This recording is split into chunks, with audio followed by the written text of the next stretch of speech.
Boa noite. Eu gostaria de estender o nosso pleito de gratidão, emanar as nossas irradiações fraternas. Em primeiro lugar, ao seu Pedro Nelim Sampaio, que foi o idealizador, o fundador do Centro Espírita dos Samaritanos do Caminho, mas também a todas as diretorias, desde a sua fundação até agora, no mandato da Giovana, da Maristela. Temos que render um pleito de gratidão a todas as diretorias, porque temos a certeza que todos deram o seu melhor. Se esforçaram, capricharam, fizeram o que puderam e, quem sabe, até o que pensavam que não poderiam fazer, para que hoje o Samacamin estivesse de pé, todos nós reunidos, festejando o 32º aniversário, né? Então, como vocês já devem ter visto, nosso tema é a influência do Espiritismo no mundo. Então, nós vamos fazer algumas reflexões para que os nossos pensamentos mesmo, os vossos pensamentos, os nossos, cheguemos à conclusão de que o Espiritismo exerce uma influência muito grande no mundo. Então, vamos começar.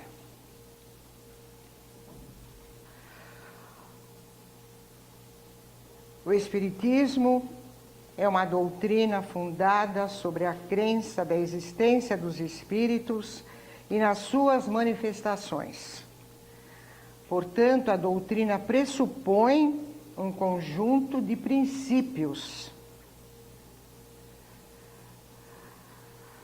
Os princípios são as molas propulsoras de qualquer filosofia, ciência ou religião. Os princípios espíritas diferem sobremaneira de outros princípios, principalmente das doutrinas espiritualistas. Nesse sentido,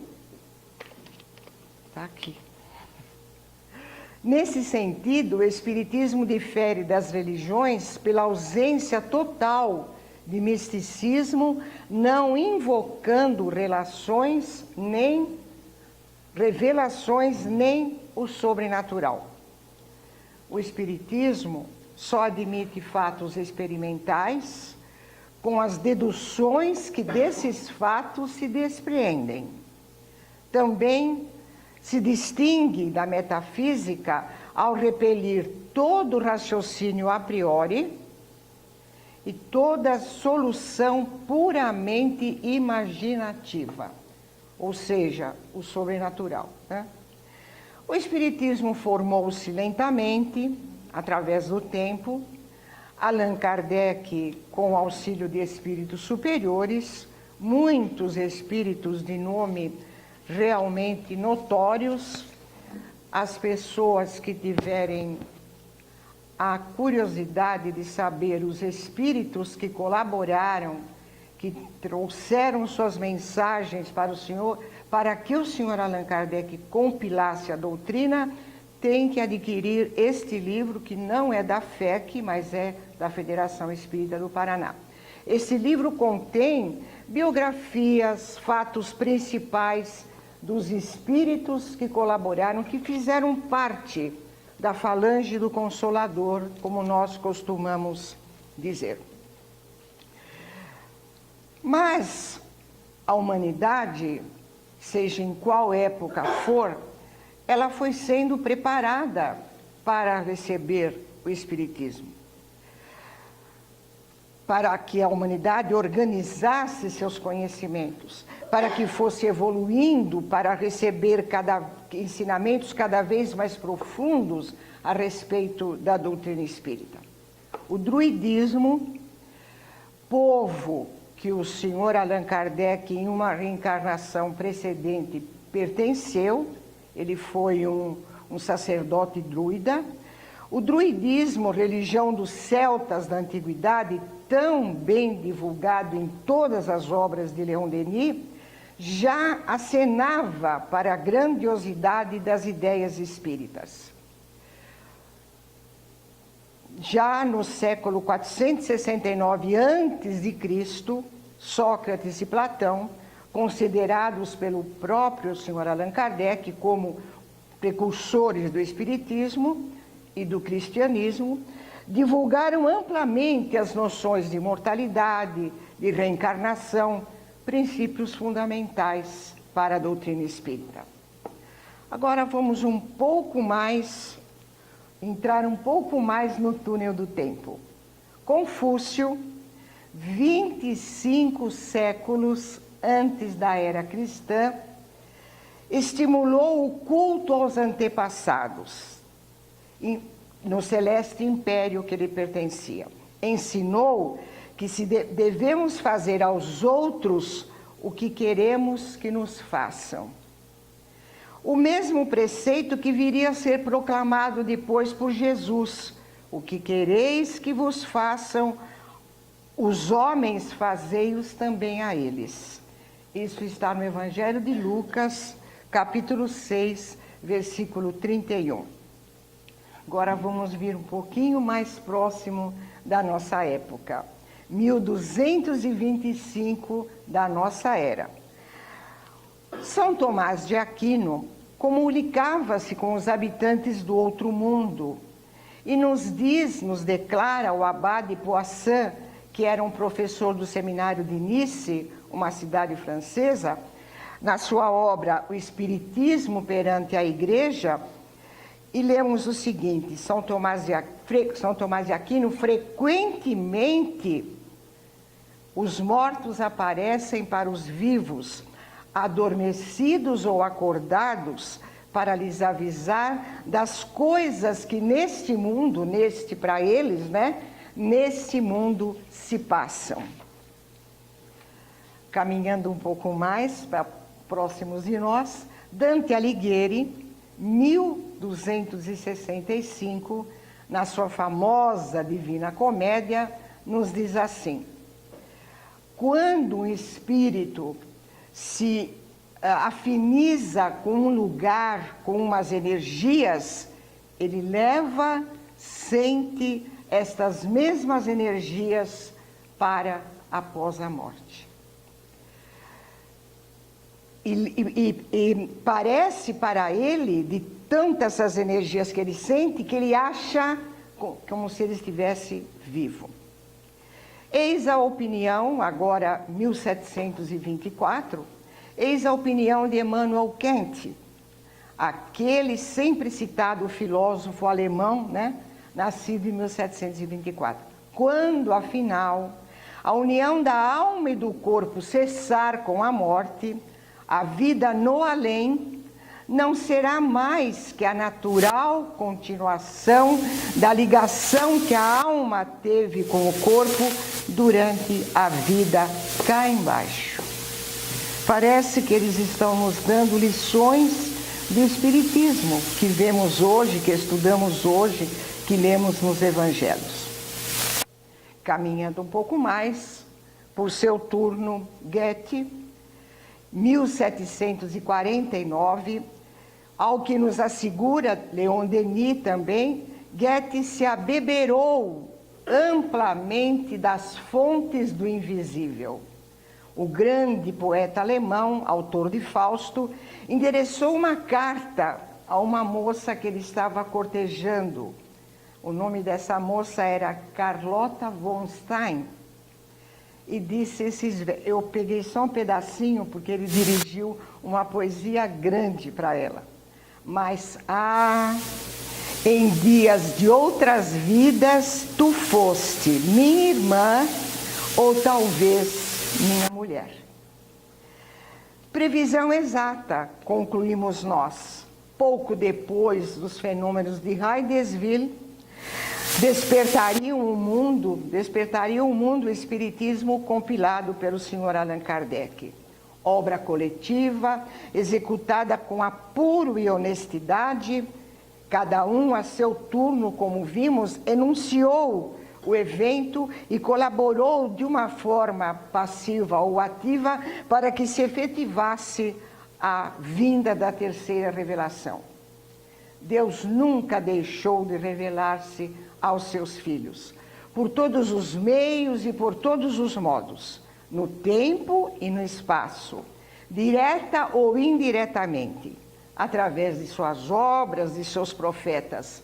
As criaturas somos a maior revelação do Deus Criador.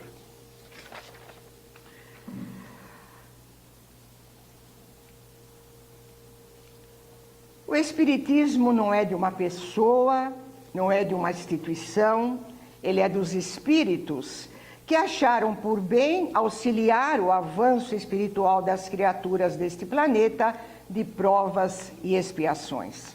Assim, o primeiro ponto a enfatizar é o seu caráter impessoal e não religioso. Quer dizer, o Espiritismo não é uma religião organizada em que há sacramentos, rituais, hierarquia, etc. Em sua codificação, Allan Kardec deixou claro que seria melhor defini-la como uma filosofia científica com consequências morais. Ao mesmo tempo, abrangeria todos os campos do conhecimento, emprestando-lhes a sua contribuição moral e espiritual. Surgiu na hora certa, na hora que poderia ser mais útil. Se viera mais cedo, poderia ter encontrado entraves. Hoje, as ideias, naquele tempo, 1857, a primeira edição do Livro dos Espíritos, a humanidade já estava mais preparada, já estava mais cansada do dogmatismo, do fanatismo e de outros conceitos dogmáticos.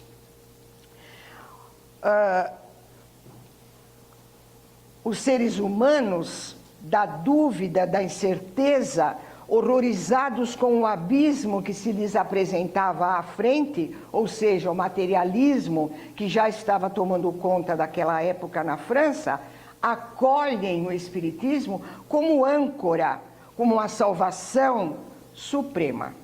Esta frase não é minha, esta frase é do Sr. Allan Kardec, Gênese, capítulo 18.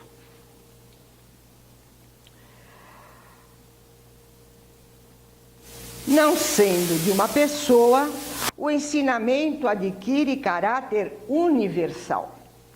O Sr. Allan Kardec, apoiando-se no método teórico experimental das ciências naturais, cruzava as diversas respostas que os diversos médiuns lhe dava para que pudesse ter maior credibilidade.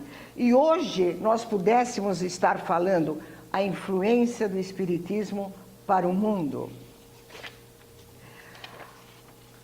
O Sr. Allan Kardec dizia: a única garantia séria do ensinamento dos espíritos está na concordância que existe entre as revelações feitas espontaneamente por intermédio de um grande número de médiuns, estranhos uns aos outros e em diversos lugares.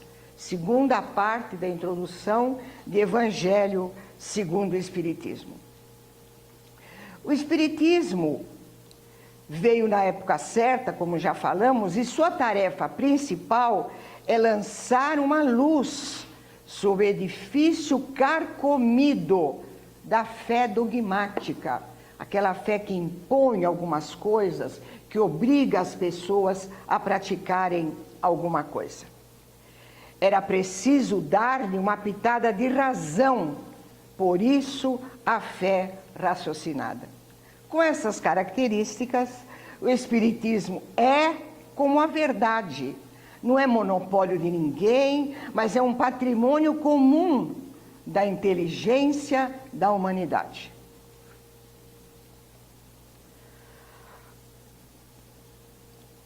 As ideias não se transformam de súbito, Quando uma ideia tem que se impor ao mundo, tanto partidários como oposicionistas concorrem para tal fim.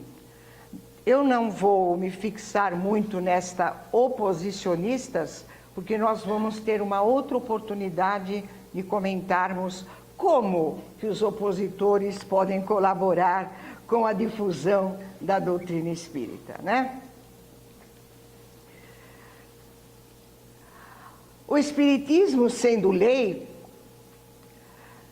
impõe-se por si mesmo.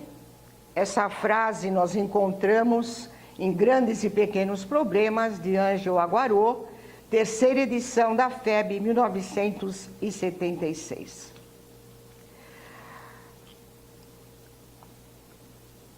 Ao contrário, quando uma ideia que já cumpriu sua missão tem que desaparecer para dar passagem a uma nova ideia destinada a substituí-la, as defesas, né, o planejamento, Deus, Jesus e seus prepostos, nada mais fazem do que fortalecer a nova ideia.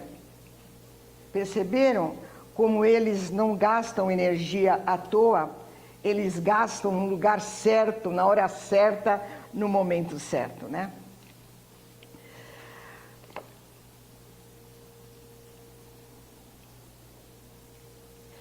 O Espiritismo codificado pelo Sr. Allan Kardec é uma lei que expressa o bem e a verdade.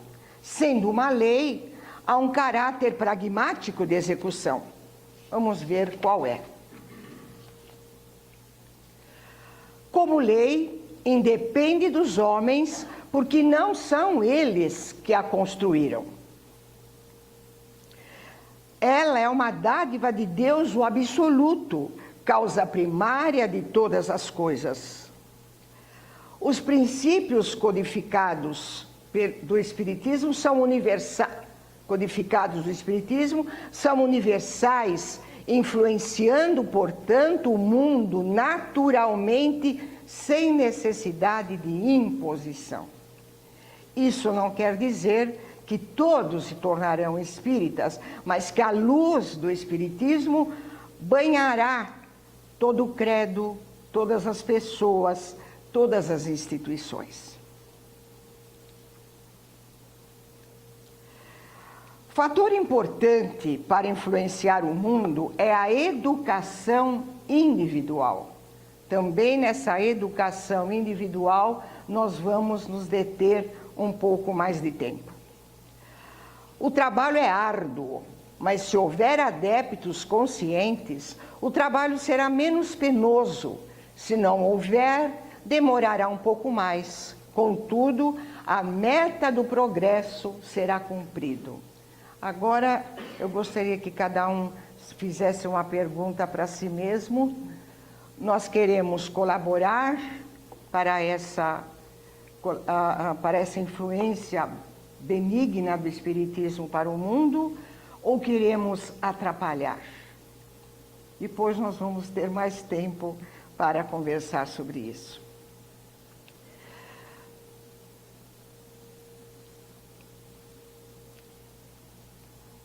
Porque a sociedade só se modifica se o indivíduo se modificar.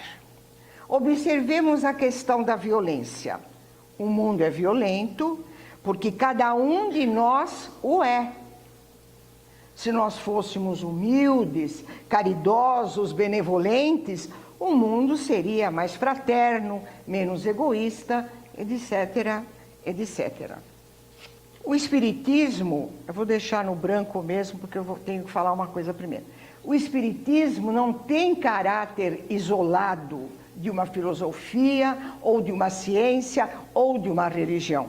Porque ele é, ao mesmo tempo, ciência, filosofia e religião. Vamos ver como. É ciência porque investiga, experimenta, comprova, sistematiza, conceitua leis, fatos, forças, fenômenos da vida, da natureza, dos pensamentos e dos sentimentos humanos. Por isso ele é ciência. Ele é filosofia, porque cogita, induz, deduz ideias e fatos lógicos sobre as causas primeiras, seus efeitos naturais, generaliza, sintetiza, reflete, aprofunda e explica, estuda, discerne, define motivos e consequências, como os porquês de fenômenos relativos à vida e à morte, né? É religião, porque de suas constatações científicas e de suas conclusões filosóficas resulta o reconhecimento humano da paternidade divina e da irmandade universal de todos os seres da criação, estabelecendo desse modo o culto natural do amor de Deus e ao próximo. O culto natural, é isso que nós precisamos compreender perfeitamente, o culto natural ao amor de Deus e ao nosso próximo. Esses três conceitos, tanto de ciência quanto de filosofia ou de religião, eu poderia ter trazido, ter tirado de vários livros espíritas, mas eu preferi tirar de um livro de Apes Sargent. O individual, cultural, um professor muito culto, ele nasceu em 23 de setembro de 1813, em Massachusetts, portanto, contemporâneo ao senhor Allan Kardec, mas distante um do outro, né? Um nos Estados Unidos e o outro na França. A vida do senhor Apes Sargent é muito interessante, porque ele era tão culto, escrevia para jornais e escrevia contradizendo, criticando, menosprezando a doutrina espírita. Criticou o tanto quanto pôde os fenômenos de Heidesville. Mas, para se aprofundar mais no estudo na doutrina espírita e para poder criticar mais, ele começou a ler as obras básicas. E quando ele começou a ler as obras básicas, ele caiu em si e verificou que ele estava criticando o que agora ele achava certo. Então, ele começou a escrever livros de bases científicas de espiritismo. Ele escreveu, o primeiro que ele escreveu. Vejam como é bem próprio para o momento que ele despertava para o espiritismo. Revelações. Esse livro foi editado em 1869, portanto, no ano de desencarne do senhor Allan Kardec, em Boston, né, perto de onde ele morava. Revelações do grande mistério moderno. Quer dizer que para as pessoas da época, o espiritismo era um mistério moderno. Interessante. Próprio daquela época, logicamente. O segundo livro dele, que foi editado em 1875, agora em Londres, já ele evoluiu um pouquinho mais. Olha, a prova palpável da imortalidade. Vejam como ele já está evoluindo. O terceiro é o que nós usamos para tirar esses conceitos de ciência, filosofia e religião, bases científicas do espiritismo. Quem se interessar pelas bases científicas do espiritismo é um livro muito recomendado de Apes Sargent.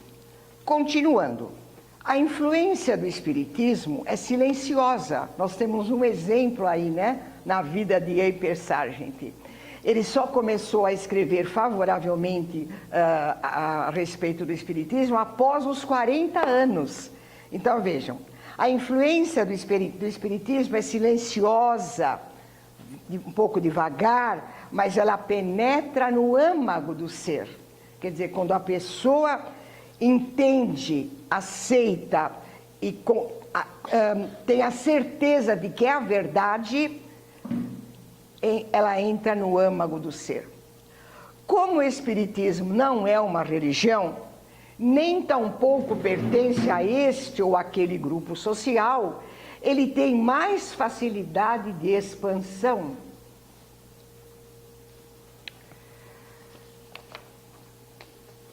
Depende apenas do que depende, né? Vamos agora cada um lembrar nos nossos primeiros anos de Espiritismo. Depende apenas da razão dizer sim ou não. Contudo, quando Deus, os espíritos superiores, querem que uma ideia avance no seio da sociedade, eles saberão escolher as pessoas certas para tal finalidade. A expansão do Espiritismo é um fato. Quantos não são os adeptos de outras correntes religiosas, com todo o nosso respeito, que são simpatizantes do Espiritismo, que leem o Livro dos Espíritos, que leem as obras do Sr. Francisco Cândido Xavier, que foram assistir Nosso Lar quando passou aqui em Joinville, e que foram assistir outros filmes espíritas que nós já recebemos até então. A influência do Espiritismo no mundo poderia ser prevista. Isso, né, das pessoas não serem espíritas e se interessarem, mostra que os ensinamentos espíritas estão sendo divulgados mesmo sem o sensacionalismo da mídia, porque sendo universal, não precisa apoiar-se em nada. Essa influência poderia ser prevista. Trata-se de um movimento universal, a operar-se no sentido do progresso moral, intelectual da humanidade. É uma nova ordem de coisas que tende a estabelecer aos homens, mesmo aqueles que se opõem ao Espiritismo, mais uma vez eu vou falar, trabalham em favor do Espiritismo. Nós temos um exemplo, e era esse exemplo que eu estava falando há minutos atrás. O que aconteceu em Barcelona em 9 de outubro de 1861, o Ato de Fé de Barcelona, onde 300 obras espíritas foram queimadas. E as pessoas correndo atrás daqueles pedacinhos de papéis que tinham se salvado pela obra divina da fogueira.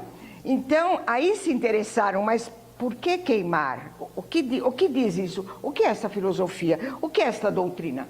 Portanto, o Ato de Fé de Barcelona também colaborou para a propagação do Espiritismo.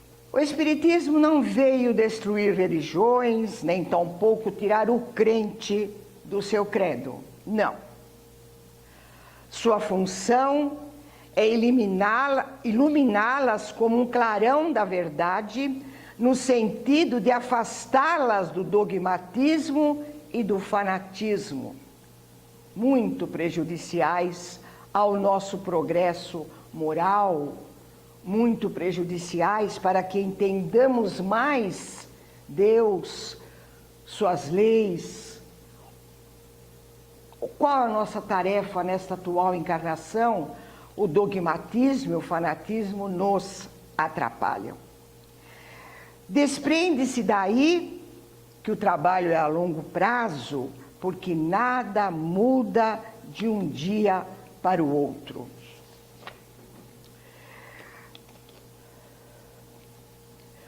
Um determinado comportamento, repetidos anos após anos, transforma-se na segunda natureza, faz parte de nós e não nos abandona tão facilmente. Então, nós temos, a doutrina espírita vai nos iluminar para que larguemos o dogmatismo e para não adquirirmos hábitos nesse sentido. Porque depois que uma ação minha se transforma em hábito, é mais difícil de eu transmutá-la de uma imperfeição para uma virtude. Será que ao refletirmos sobre a influência do Espiritismo no mundo, nós estamos falando de um futuro longínquo que ainda vai demorar para chegar? Não. Desde que o homem teve inteligência, Deus lhe inspirou o Espiritismo e de época em época enviou à Terra espíritos adiantados que ensaiaram em sua natureza corpórea a influência do Espiritismo. O que era o cristianismo há 2018 anos atrás, senão o Espiritismo? Reflitamos calmamente. Só o nome diferia. O pensamento era o mesmo. Apenas o homem, com seu livre-arbítrio, desnaturou a obra de Deus, enviada através do nosso modelo e guia Jesus. Avança sem abalo. A doutrina espírita avança sem abalos, sem revolução. Nada vem destruir, nada vem derrubar na organização social. Venha tudo renovar, compreendendo que o operário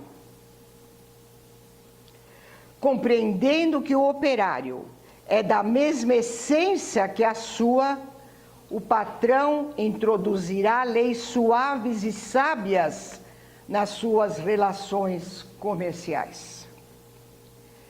Tanto esta frase quanto esta que eu vou dizer agora estão na Revista Espírita de julho de 1863. Aqui ele fala do operário e do patrão, e agora ele vai falar. Quando, eu vou falar bem devagar, quando, por uma manifestação espírita, o criminoso puder prognosticar o que o espera, ele para diante da ação que ele queria tomar. Revista Espírita, julho de 1863.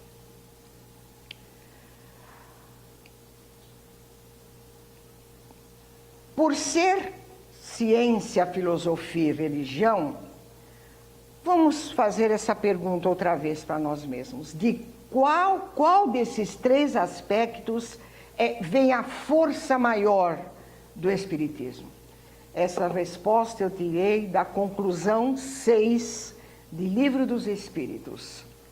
De qual daqueles três aspectos vem a força maior do Espiritismo? Falsíssima ideia se formaria do Espiritismo quem julgasse que a sua força lhe vem da prática das manifestações mediúnicas. Sua força está na sua filosofia, no apelo que dirige à razão e ao bom senso de cada um de nós. Fala uma linguagem clara, sem ambiguidades, não dificultando a nenhum de nós a interpretação. Nada há nele de místico, nada de alegorias suscetíveis, nada de falsas interpretações. Quer ser por todos compreendido, porque chegados são os tempos de fazer-se que o homem conheça a verdade. Não reclama, não proclama a crença cega, quer que o homem saiba por que ele crê. É muito importante isso, eu saber por que eu creio em Deus, em Jesus, nos postulados básicos da doutrina. É muito importante. Essa é a fé raciocinada. Apoiando-se na razão, será sempre mais forte do que os que se apoiam no nada. Sobre isso, sobre esse assunto que nós estamos agora, o filósofo José Herculano Pires tem uma frase maravilhosa. Ele compara nesse capítulo a primeira revelação, Moisés, a segunda revelação, Jesus, com a terceira revelação, doutrina espírita. Ele diz: percebam, a terceira revelação nos foi apresentada por livros, em livros, e livros quer dizer estudo, quer dizer um estudo ininterrupto, ler mais de uma vez aquele livro. E ele continua: trata-se, pois, não de fazer sessões, provocar fenômenos, procurar médiuns, mas nos debruçarmos nos conhecimentos para conhecermos a nós mesmos. Lógico que a parte de mediunidade é importante, logicamente, mas, segundo Herculano Pires, não é tudo, né? Vamos ver, eu procurei autores que nos incentivassem a colaborarmos com a influência do Espiritismo no mundo, né? E Emmanuel, nesse livro, Emmanuel responde, ele nos diz isso: a influência do Espiritismo, em verdade, a afeição de movimento libertador das consciências, será precioso fator de evolução em toda parte e em todos os setores do crescimento terrestre à frente do futuro. Ensinará, levantará, construindo e consolando com a verdade a nortear-lhe a marcha redentora. Emmanuel é mesmo um poeta, né? Trouxe agora uma frase de Rodolfo Caligares no livro As Leis Morais. Também é muito interessante. O Espiritismo é um desses movimentos que se destina não apenas a abrir um campo diferente de pesquisas à ciência, mas principalmente a marcar uma nova era na história da humanidade, pela profunda revolução que provoca em seus pensamentos, seus ideais, impulsionando-a para a sublimação espiritual pela vivência do Evangelho. Não sou médium vidente, não vejo nada, só de óculos, mas eu estou vendo uns pontos de interrogação sobre algumas cabeças. Certamente vocês estão se perguntando, sim, você falou tanta coisa da influência do Espiritismo no mundo, etc., mas que fatia disso tudo tem o Brasil? Que porcentagem nessa influência tem o Brasil? Vamos ver. Não fui eu que fiz esse slide. Eu já encontrei essa estrela maior aí. Não fui eu que coloquei essa estrela maior. E agora a nossa obrigação é saber por quê, já que todos somos iguais perante o amor de Deus, todos somos filhos deste mesmo Pai de misericórdia, por que o Brasil tem essa estrela maior? Acho que é uma fake. Vamos ver. Os números vão nos explicar, quem não gosta de matemática me perdoe, os números vão nos explicar por que essa estrela maior. Vamos lá. Portugal tem 107 centros espíritas. Estados Unidos, 90. França, 34. Mas como? Berço do Espiritismo? É, berço do Espiritismo. Alemanha, 29. Canadá, 16. Espanha, 12. Antes de colocar os números brasileiros, eu vou dizer a vocês que são números confiáveis. Foi meu filho que me ajudou a fazer essa pesquisa, porque para algumas federações ele não conseguiu as informações pelo site, ele teve que telefonar, então ele me ajudou muito nisso. Logicamente, as informações brasileiras fui eu que procurei, né? Então vamos continuar. Agora se segurem na cadeira, hein? Brasil, 14.000 centros espíritas adesos, né? Federados. Logicamente, esse 14.000 cresceria muito se não fossem, se tivessem considerados todos, né? 3,8 milhões de seguidores, 40 milhões de simpatizantes. Agora está explicado isso aqui? Essa estrela maior é privilégio? Eu gostaria que todos completassem esta frase comigo. A quem muito foi dado, vamos, gente, muito será cobrado. Eu acho que tem gente aqui até querendo tirar aquela estrelinha ali, de tanta responsabilidade que apareceu agora. No dia 2 de janeiro de 1884, foi criada a Federação Espírita Brasileira. Depois nós vamos saber mais coisas a respeito da vinda do Espiritismo para o Brasil.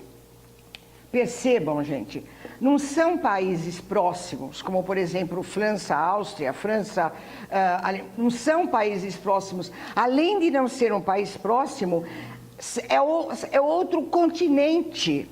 Então, a Federação Espírita Brasileira foi fundada no Brasil apenas 27 anos após o lançamento de Livro dos Espíritos. É muito pouco, né? Então, vamos lá. Olha o que Emmanuel nos diz. A doutrina espírita assemelha-se, de algum modo, a uma árvore robusta, espalhando ramaria, flores, frutos e essências em todas as direções. O primeiro centro espírita no Brasil foi criado em 17 de setembro de 1865, portanto, 4 anos antes do desencarne do Sr. Allan Kardec. O Sr. Allan Kardec, por intermédio de amigos que iam para a Europa e vinham para o Brasil, ficou sabendo da difusão do Espiritismo no Brasil e reagiu da seguinte maneira: muito me lisonjeia saber que os conceitos espíritas estão sendo aceitos também no Brasil.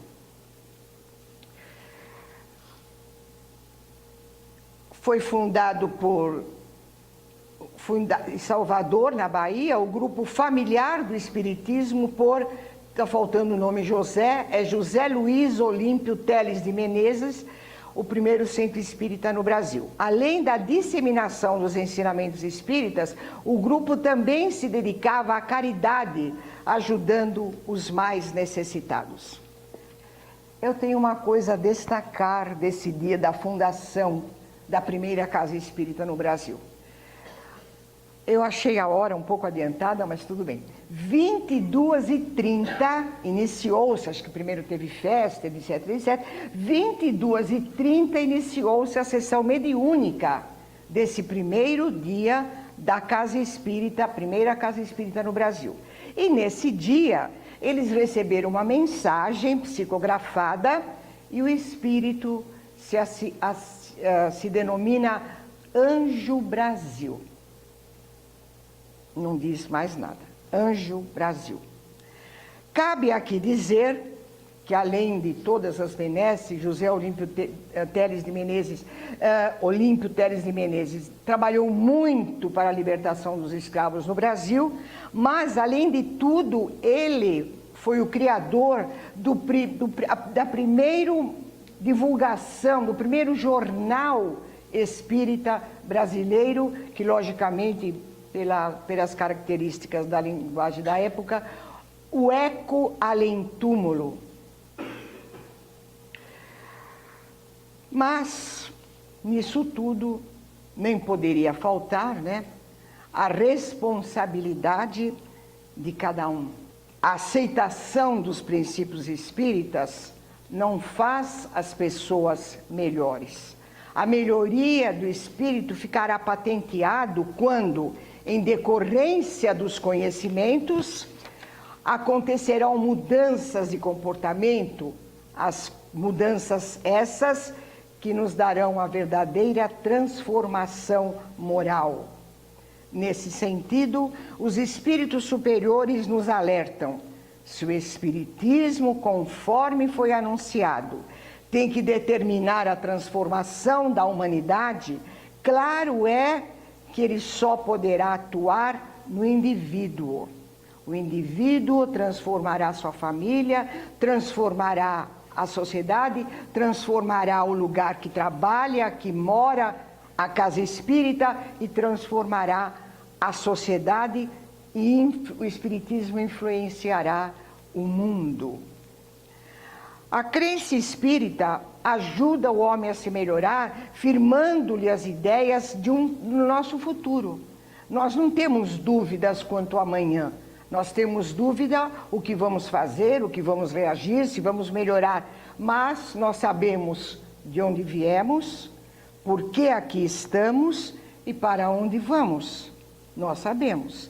Quando também sabemos que nossos irmãos, seja qual for a crença que estiverem ou nem tenham crença, muitos não sabem se responder estas três questões. Portanto, vocês perceberam que eu coloquei em muitos slides estas duas mãozinhas?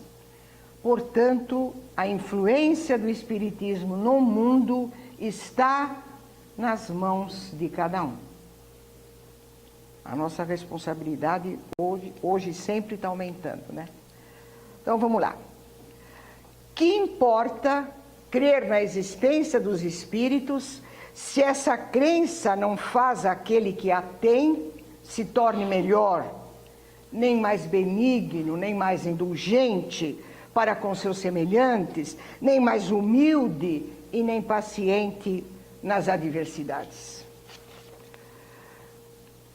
De que serve o avarento ser espírita se continua avarento? Ao orgulhoso se conserva cheio de si, ao invejoso se permanece dominado pela inveja. Assim, poderiam todos os homens acreditar nas manifestações dos espíritos e a humanidade ficaria estacionária. Essas palavras não são minhas, são de Emmanuel, no livro Pensamento e Vida. De fato, não adiantaria nada, né? Por isso, o espiritismo não necessita de exterioridades para empreender a reforma do mundo, porque isso se realizará através de cada pessoa, de cada grupo de pessoas, de cada sociedade, cada comunidade humana. É por isso que muitas pessoas, às vezes eu tenho a impressão que todos nós já ouvimos essa pergunta: por que o espiritismo reforça tanto a importância da reforma íntima, do autoconhecimento? Todos nós, as que já ouvimos essa pergunta. Por que os expositores reforçam tanto a ideia do autoconhecimento? Por que os grupos de estudo realçam tanto? Porque nós precisamos nos conhecer. Se eu não me conheço, eu não sei o que eu tenho que mudar.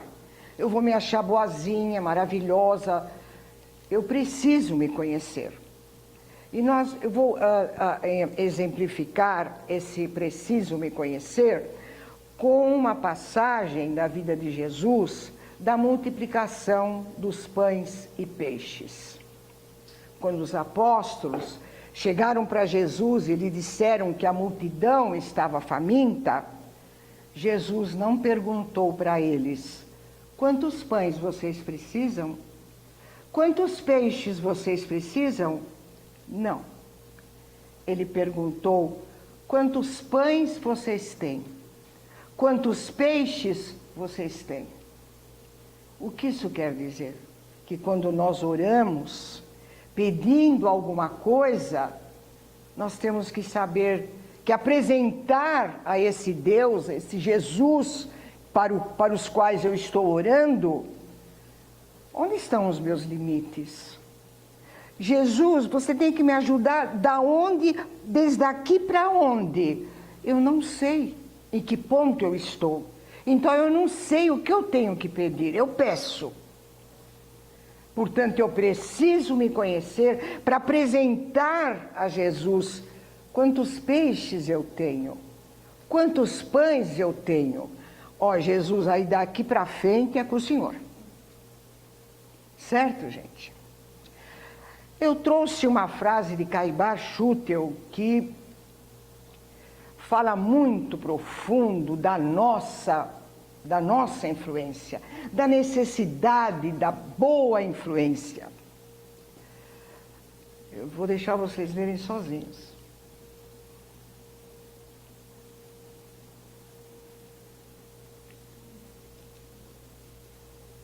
Então, cada um vai ter que contar daqui para frente quantas almas beneficia, influencia para o bem, para saber, para medir a evolução, para saber em que ponto estamos, não é? Esse próximo quadro é para a primeira parte do nosso fechamento. Vai ter a segunda parte. Espírita deve ser o teu caráter, ainda mesmo quando te sintas em reajuste depois da queda. Espírita deve ser a tua conduta, ainda mesmo que estejas em duras experiências. Espírita deve ser o nome de teu nome, ainda mesmo respires em aflitivos combates contigo mesmo. Espírita deve ser o claro adjetivo de tua instituição, ainda mesmo que por isso te faltem as passageiras subvenções e honrarias terrestres. Doutrina espírita quer dizer doutrina do Cristo. E a doutrina do Cristo é a doutrina do aperfeiçoamento moral em todos os mundos.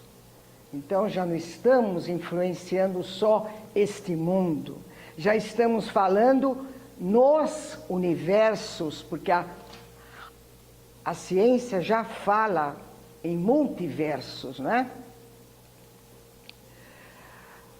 Guarda, pois, na existência como sendo a tua responsabilidade mais alta, porque dia virá em que serás naturalmente convidado a prestar-lhe contas. É todo mundo um pouco assustado. Eu disse que essa seria... desculpem. Isso está em Religião dos Espíritos, de Francisco Cândido Xavier e Emmanuel. Eu disse que essa seria a primeira parte do término, mas eu preparei uma segunda parte, que agora é o término de verdade. É uma poesia de João de Deus pela mediunidade de Francisco Cândido Xavier. O Espiritismo é a ilha da bonança, num oceano repleto de lágrimas e dor, onde o homem cansado e sofredor encontra o porto amigo da esperança. Porto claro, feliz, onde a alma alcança os tesouros da fé, da crença, do amor, e onde o Cristo, sob a proteção do Cristo Redentor. É na doutrina da fraternidade que o coração de toda a humanidade há de alcançar mais paz, mais vida, mais luz. Mas, tem sempre um mas somente o seu ensino verdadeiro vai reunir na terra o mundo inteiro sobre a luz bendita do Evangelho de Jesus. Muito obrigada, uma boa noite, parabéns ao Samacamin, parabéns a todas as diretorias que deram o melhor de si para que hoje estivéssemos aqui. Uma boa noite.